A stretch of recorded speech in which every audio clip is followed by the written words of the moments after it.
오늘은 양력으로 2025년 6월 30일이고 음력으로는 2025년 6월 6일입니다. 오늘 명식은 을사년 이모월 경호일이 되겠고 일지는 경호가 되겠습니다.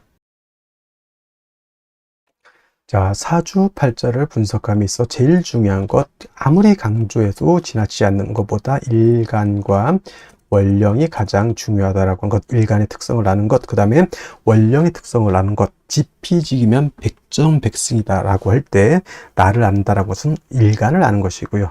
적을 안다라고 하는 것은 적이라고 보기는 그렇죠. 상대를 안다라고 하는 것은 원령입니다. 그래서 일간과 원령은 그만큼 중요한 같은 8글자 안에 있다 하더라도 그만큼 큰 비중을 가지고 있는 것이 바로 일간과 원령이고요. 오늘 일간은 경이라고 하는 천간이 일간이 되겠습니다. 10개의 천간, 갑을병정, 무기명심, 임계라고 하는 10개의 천간 중에서 경이라고 하는 천간은 7번째 천간이 되겠고요. 그 다음에 오행, 목화토금수라고 하는 오행으로 구분하게 되면 경이라고 하는 것은 금이 됩니다. 금, 우리가 쉽게 말하면 쇠라고 이렇게 표현하죠. 강철, 무쇠 등등 이런 걸로 볼 수가 있겠고, 이 쇠라고 하는 것은 우리가 눈으로 볼 수 있는 것, 즉 물상으로 봤을 때는 쇠가 됐지만 기운, 우리가 느낌으로 하는 기운으로 봤을 때는 금의 기운은 숙살지기라고 해요. 숙살지기라고 하는 것은 뭐냐면 수의 기온은 얼음이 얼 정도로 천하를 막 영하 30도 40도 정도로 땡땡땡땡 그 이하로도 얼릴 수 있는 것이지만 금의 기온은 영하까지는 떨어지지 않죠. 즉 물이 얼지 않지만은 그래도 이 금의 기온은 오싹해서 서리가 내리고 그 다음에 사람 피부가 그 소름이 들 정도의 그러한 오싹한 기운을 갖다가 금의 기운, 즉 숙살 기운이라고 하고,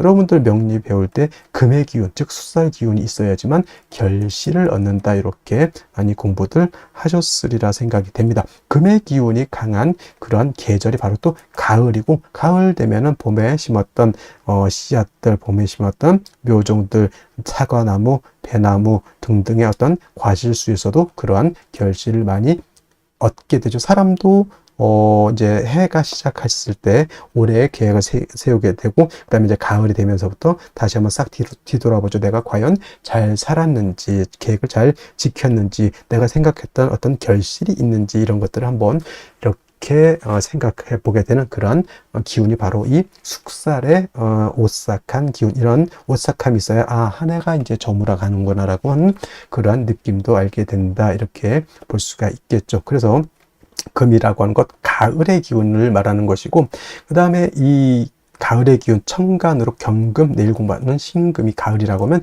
지지로는 신유술, 서방이 바로 가을이죠. 서방은 서쪽이라고 하는 것이고, 신월, 유월, 술월이 바로 금이 왕한 금왕절이 있다. 물론 신월, 유월이 본기가 금이니까 금이 왕한 걸로 보지만, 술은 솔직히 말로 아까 어저께도 말씀드렸지만 4개월 중에 하나는 토가 왕한 계절이다 하지만, 신유술을 큰 틀의 권역으로 봤을 때는 신유술, 서방은 금이 세력을 얻고 있다, 이렇게 보시면 되겠습니다. 그래서 신유술월은 금왕 절이 되는 것이고, 금이 왕한 계절이 되는 것이고, 그 다음에 오상이라고 하는 것, 인의, 예지, 신이라고 하는 오상으로 봤을 때, 자, 인이라고 하는 것은 제가 뭐가 주관한다 했죠? 목이 주관한다라고 말씀을 드렸고요. 그 다음에 의는, 지금 말하는 의는 바로 금이 주관하는 것이 되겠고, 그 다음에 예는 화, 그 다음에 지는 수, 다음에 이제 공부하겠습니다. 그 다음에 신이라고 하는 것은 토가 이렇게 주관한다.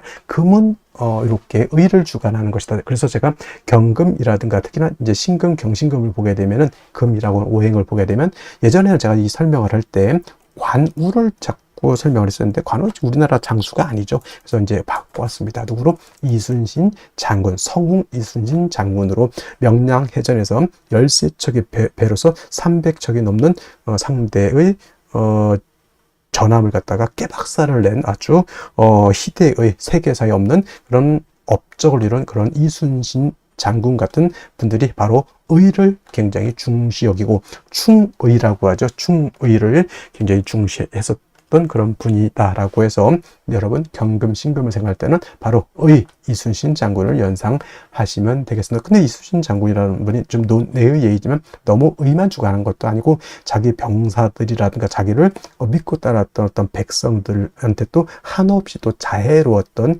그런 분이셨죠. 그래서 금이 의를 주관하고 토는 믿음, 신을 주관한다고 해서 그것만 생각하셔서는 안 되고, 사주라고 하는 것은 목화 토금수가 어떻게 돼야 된다? 중화가 돼야 되듯이 사람도 인의예지 신 중에서 어느 하나만 선택하면 그거는 격이 떨어지는 것이고, 사람 성품 안에는 인자함도 있어야 되고 의로움도 있어야 되고 예절도 지켜야 되고 사람 삶에 있어서 지략도 지혜도 있어야 되고, 그 다음에 사람의 신막 믿음도 골고루 갖춰야지만 온전한 진짜 성스러운 그런 사람이 될 수 있겠다라고 하는 것. 그래서 사주라고 하는 것도 마찬가지로 목화 토금수가 잘 구성이 돼서 서로가 장애가 이루어지지 않는 그런 사주가 좋은 사주다, 이렇게 말씀을 드릴 수가 있겠고요. 그 다음에 금이라고 하는 것, 색깔은 백색입니다. 백색. 참고로 나무는 청색, 목은 청색, 화는 적색, 수는 검정색, 이렇게 볼 수 있고, 토라고 하는 것은 황색 이라고 해서 노란색, 금은 백색. 그래서 주관하는 신도 흰호랑이라고 해서 백호가 주관하는 신이 되겠다라고, 요거는 이제 오행에 대한 이런 설명을 드렸고요. 다시 이제 금이라고 하는 것을 갖다가 음과 양으로 구분해 볼 수가 있겠습니다. 자, 음과 양이라고 하는 것은 뗄래야 뗄 수 없는 관계. 음과 양은 서로 좀 대조적이고 서로 좀 상대적인 개념이라 하더라도 서로 미워하고 질투하고 서로 이혼하려고 하는, 떨어지려고 하는 관계가 아니라 서로 상대적이지만은 음이라고 하는 것은 양을 보충해주는 개념이고요. 양이라고 하는 것은 음과는 좀 상대적이고 대조적이지만 양은 음을 보충해주는 개념이다. 사람으로 치면 남자와 여자의 개념으로 보고, 또 다른 걸로 보면 낮과 밤도 해당이 되죠. 낮이 있어야지 밤이 좋은 것이고 밤이 있어야지만 낮이 좋은 것이죠. 항상 낮이어야 된다라고 하면 모든 만물이 쉬지를 못합니다. 그리고 항상 밤이면 세상이 음침해지겠죠. 우리 남극 같은 데인가요? 북극 같은 데 백야 현상이 나타나죠. 일정 기간, 석 달 정도 이상이 백야, 그냥 밤인데도 하얘요.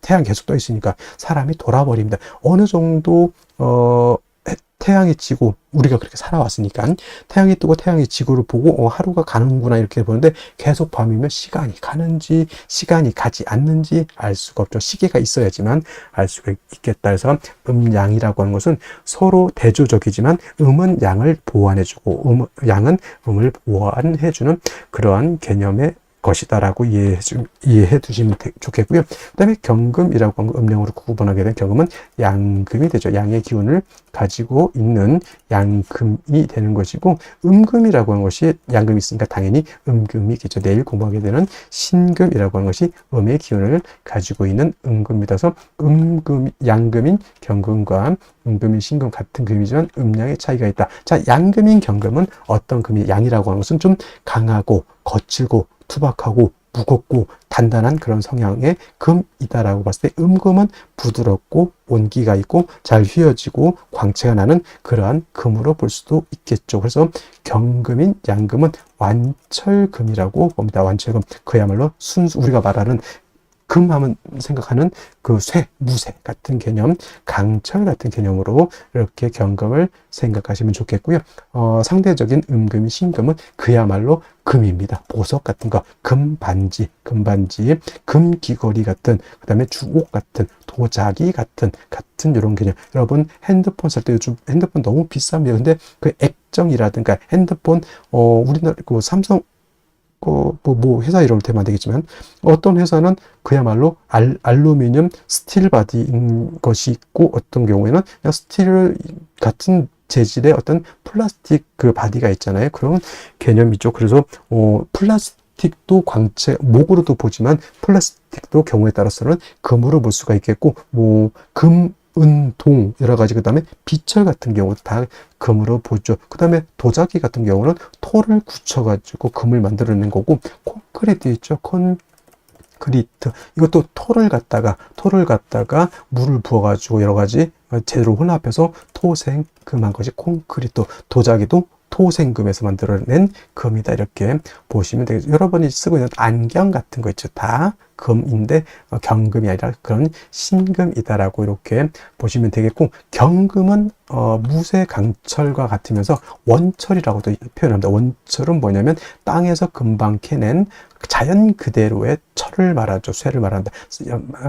말로 치면 야생마 같은 개념으로서 이 경금이 용도, 쓰임이 있기 위해서는 반드시 단련해서 기물을 만들어야지 된다. 즉 원재료인 철을 갖다가 녹이든지 아니면 뜨거운 열기를 가해서 빨갛게 달궈서 풀무질을 하고 해서 뭐 칼을 만든다거나 호미를 만든다거나, 이 우리나라 호미가 또 외국에서 엄청나게 인기, 저 아마존 같은 데서 없어서 못 판다고 하는, 이거 굉장히 외국 같은 데서 정원 같은 거 가꿀 때 텃밭 같은 거 가꿀 때는 큰 삽 같은 걸로 하기는 그렇죠. 근데 호미 같은 경우는 우리나라에서 만들었지만, 우리나라는 뭐 호미 요즘 잘 안 쓰지, 외국에서는 요 호미 같은 거 굉장히 잘 쓴다고 합니다. 이게 바로 경금을 가지고 물건을 만들어야지, 그냥 쇳덩이만 가지고 있으면 용도가 없죠. 그걸 갖다가 칼, 호미, 여러 가지 기물을 만들어야 되는 것이고, 반대로 내일 공부하게 된 신금 같은 경우는 이미 기물이 만들어져 있는 상태. 그래서 땅 속에서 예를 들어서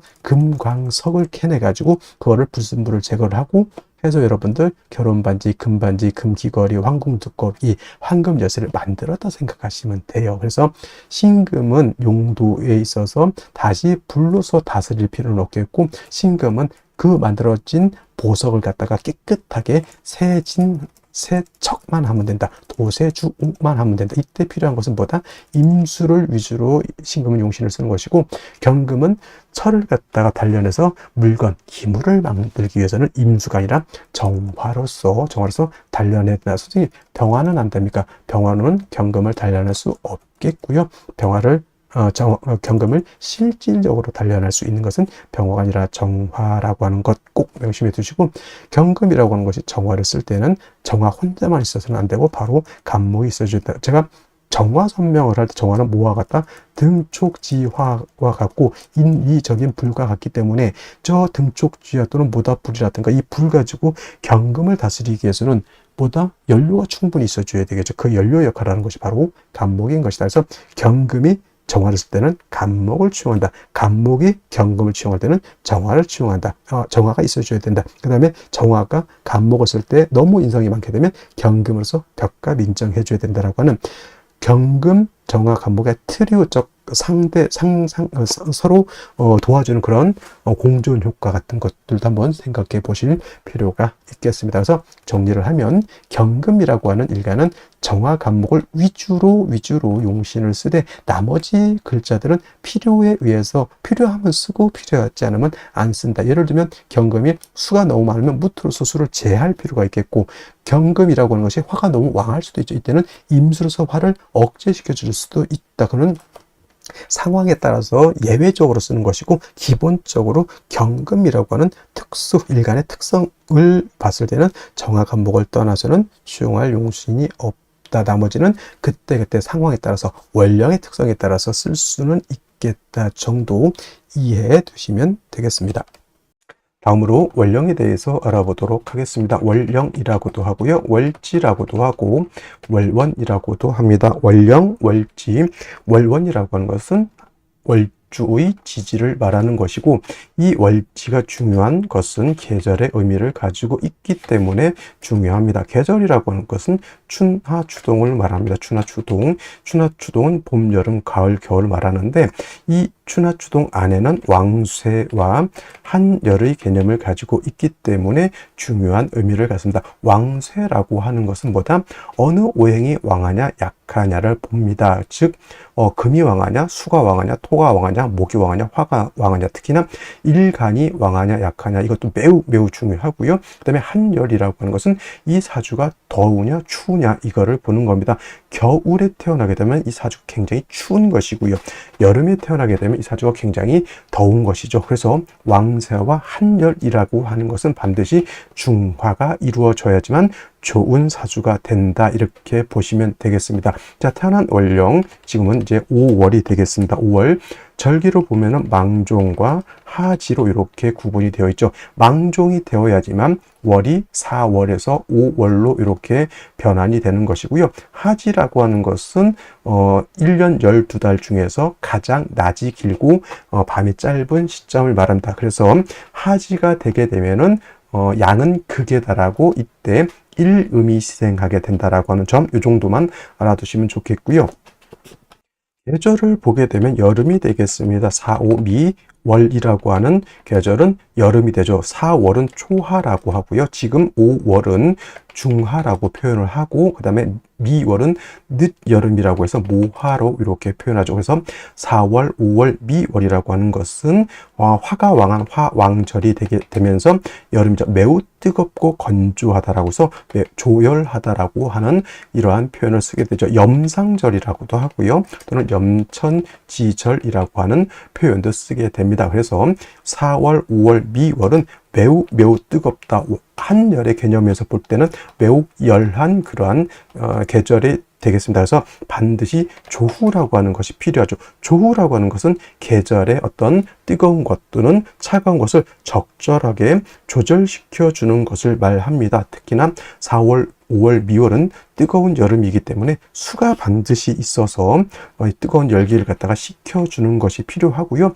반대로 해월, 자월, 축월은 겨울이기 때문에 그때는 화가 있어서 차가운 열기를 갖다가 따뜻하게 해주는 것이 필요하다라고 볼 수가 있습니다. 그리고 5월이라고 하는 것은 4월과 마찬가지로 화가 왕하면서 화토동궁하죠. 화토동궁하기 때문에 화만 왕한 것이 아니라 토도 같이 왕한 그런 시절이 되겠고, 화가 왕하면 어떻게 되죠? 금을 극하게 되죠.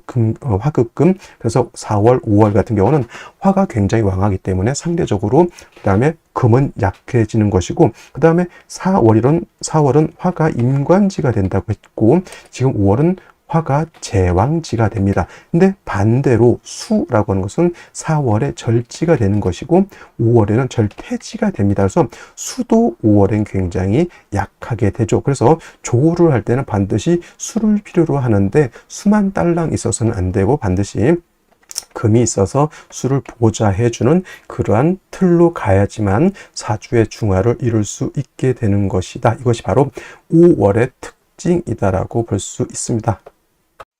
그러면 5월에 일간경금이 태어나게 되면 사주를 어떻게 배합하는 것인지 알아보도록 하겠습니다. 자, 일간경금이라고 하는 것 어떤 금입니까? 양금이죠. 양금이면서 완철금이라고 했습니다. 완철금이라고 하는 뜻은 강철, 무쇠, 원철과 같다라고 했고요.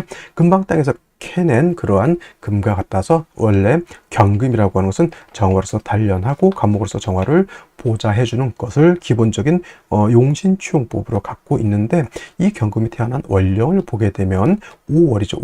5월이라고 하는 것은 화가 가장 왕성한 그러한 시절이 됩니다. 화가 왕하죠. 화가 왕하면 금은 녹아버립니다. 이때 금이 녹는다라고 하는 뜻은 금을 녹여서 새로운 어떤 것을 만든다라고 하는 개념이 아니고요. 이때 화왕금용 한다라고 하는 것은 금이 녹아서 못 쓰게 된다라고 하는 거예요. 화가 경금을 단련하려면 적당하게 왕해야 되는데, 이 4월도 마찬가지고 5월도 마찬가지고 이때 4월에 화는 너무 왕하기 때문에 경금을 적당하게 단련하는 것이 아니라 너무 뜨거워서 금을 못 쓰게 만든다라고 하는 겁니다. 그러면 필요한 건 뭘까요?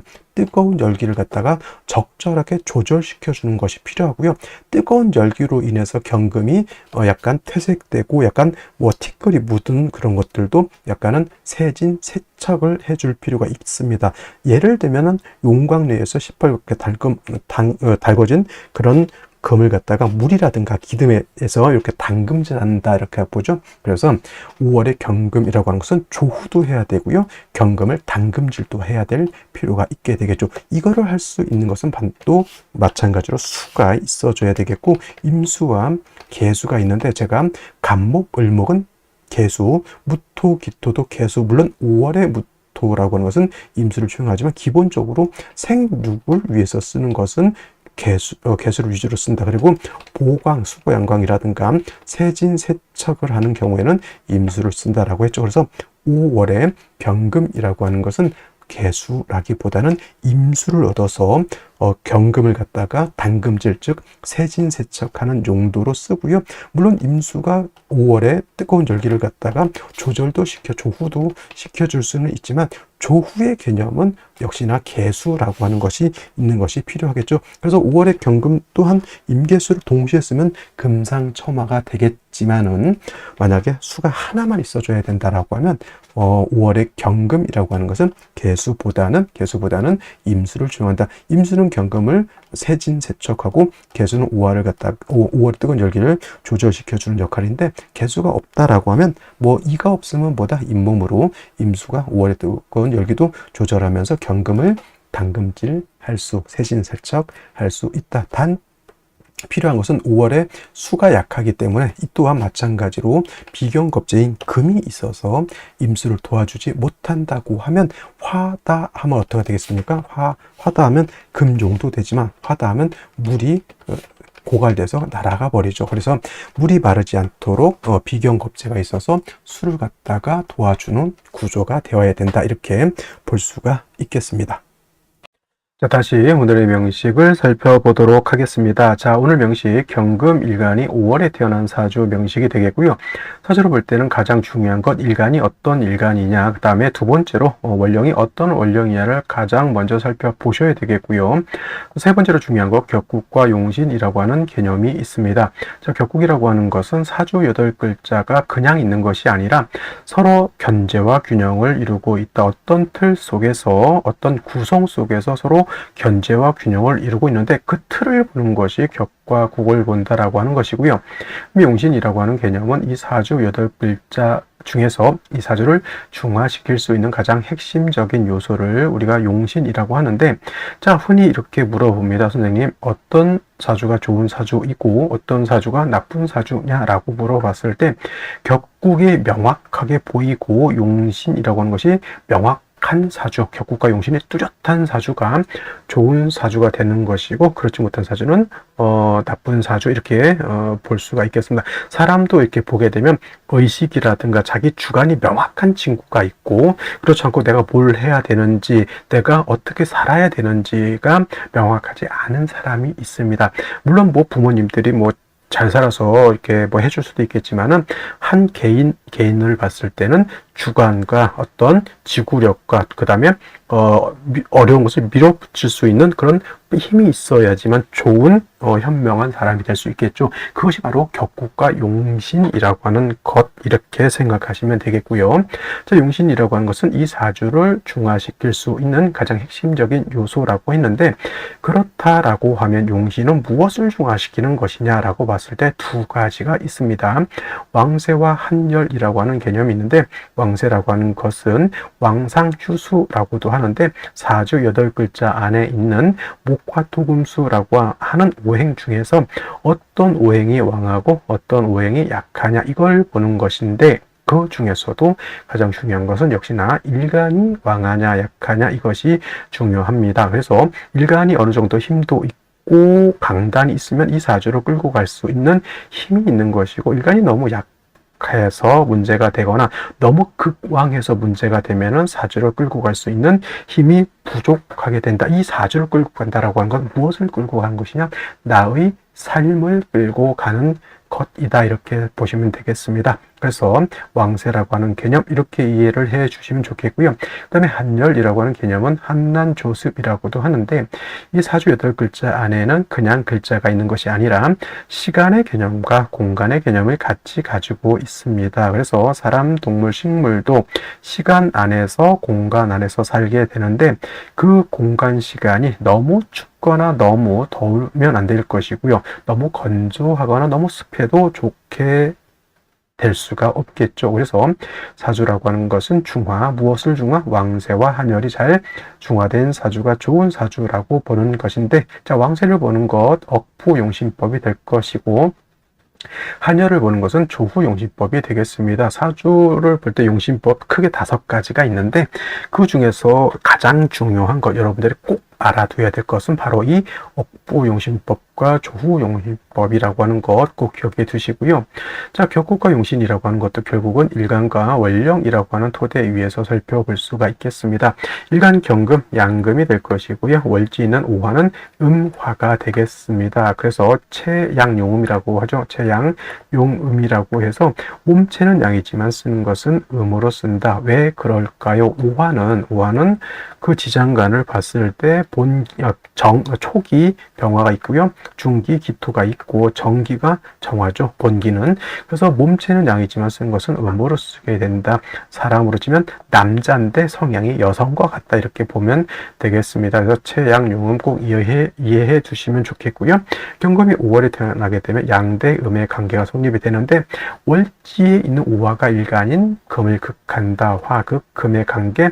월지에 있는 금이 나를 극한다. 극아자라고 하고요. 그 과자는 관성이라고 합니다. 관성은 나를 공격하고 못 살게 하는 것이지만은 원래 관성이라고 하는 것은 나를 보호해주고 케어해준다 이렇게 생각하는 것이 맞고, 이 보호해주고 케어해주는 것이 너무 지나쳤을 때는 간섭이 될 수 있다 이렇게 이해해 두시면 좋겠습니다. 자, 관성 두 가지로 구분했을 때 정관과 편관으로 구분해 볼 수 있죠. 편관은 다시 칠살이라고도 표현하는데, 정관은 어떤 것, 법, 윤리, 도덕, 남편, 직장 같은 개념이 정관이 된다라고 하면, 편관칠살은 질병, 도적, 적군, 관제, 구설, 송사 같은 개념이 되겠습니다. 그래서 정관과 편관을 이렇게 구분하는데, 정관은 일간과 관성과의 관계가 이렇게 오늘처럼 양대음의 관계가 성립이 되거나 반대로 음대양의 관계, 음양의 조화가 맞으면 정관이라고 하는 것이고, 편관칠살은 반대로 양대양의 관계 또는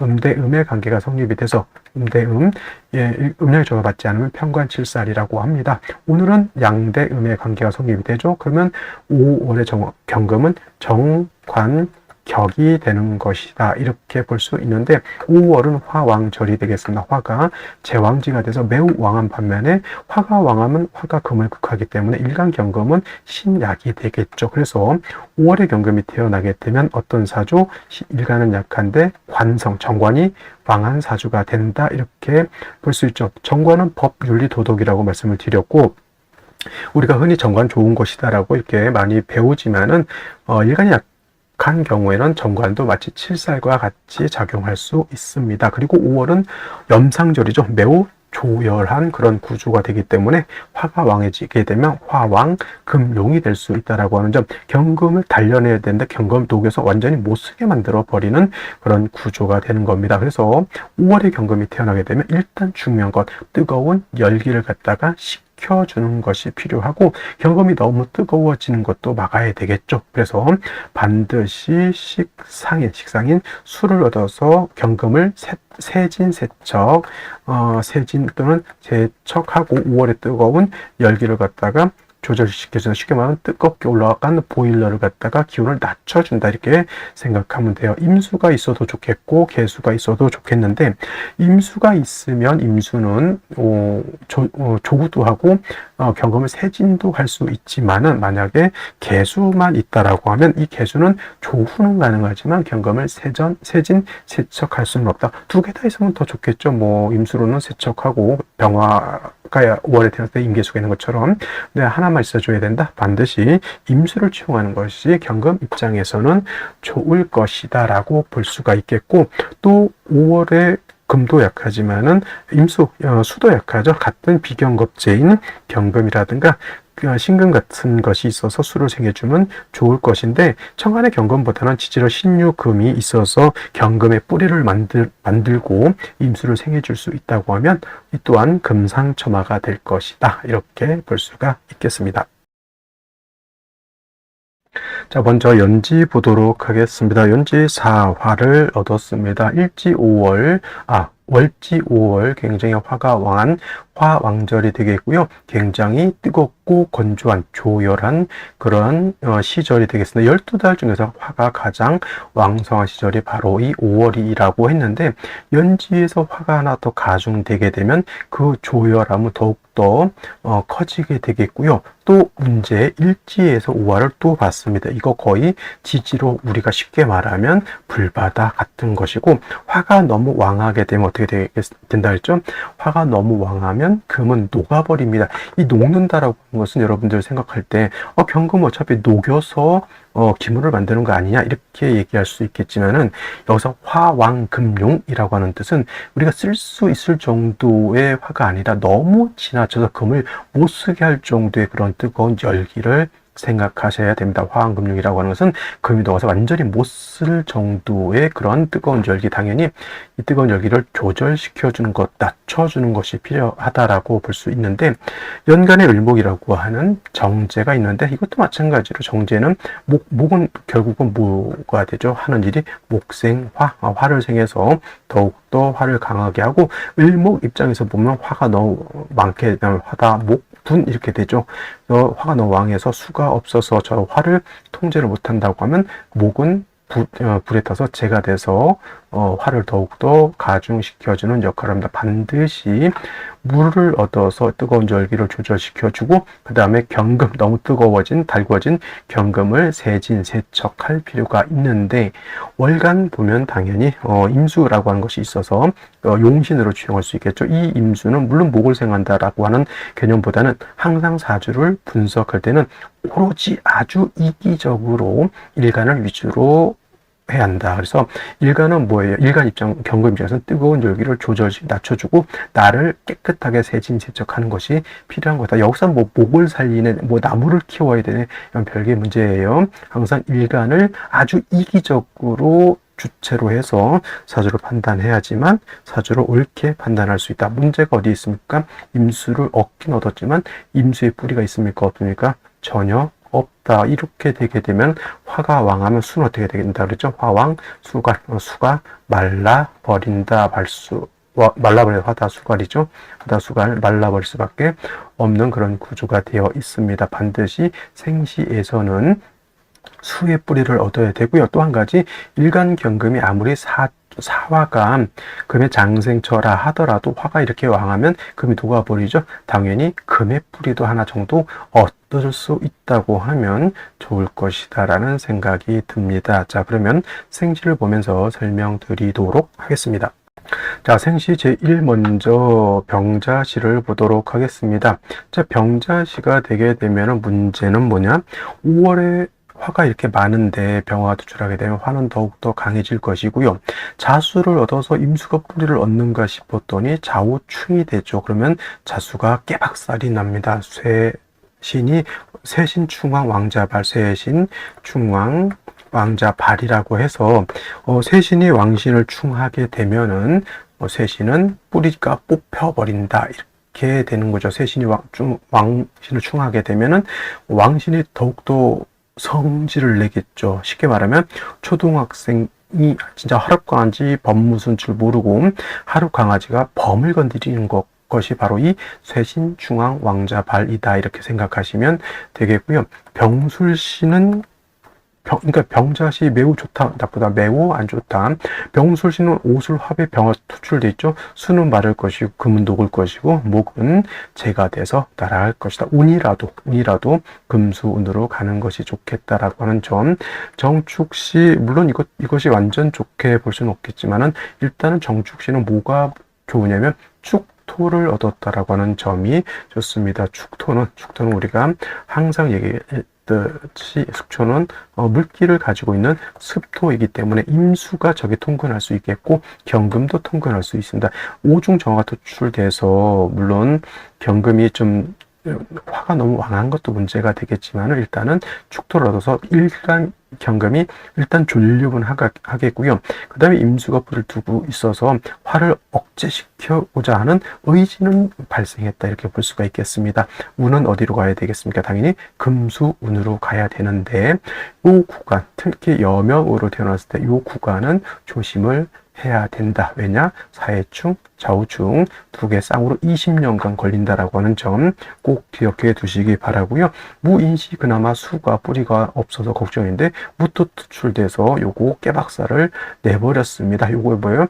식신 뭐 도식, 편인 도식, 이것이 여러분들 편인 도식 이렇게 생각하시면 되겠습니다. 무토는 또 건토이기 때문에 인호 화국도 되죠. 완전히 사주가 편중되어 있다. 편인 도식이라고 하는 것도 이것도 생각해 보실 필요가 있겠고요. 기묘시 같은 경우에는 이거는 뭐 정인이기 때문에 임수를 그냥 탁하게 할 정도. 어차피 임수 자체가 뭐예요? 뿌리가 없는 것이 문제인 거고, 경금이 너무 약해서 문제였던 것이 오중에 있는 기토가 투출돼서 관인상생, 살인상생이 됩니다. 하지만 경금 자체가 너무 극신약인 것을 우리가 면하지 못했고요. 경진시는 다른 건 모르겠고 진토, 습토를 얻었기 때문에 경금이 통과는 되지 않습니다만은 습토가 뜨거운 열기를 흡습해서 경금을 생하고 임수의 뿌리 미약하지만 임수의 뿌리도 되고 비견인 경금이 임수를 생해주는 구조도 됩니다. 그래서 매우 흡족한 생신은 아니지만 그래도 경금이 뜨거운 열기를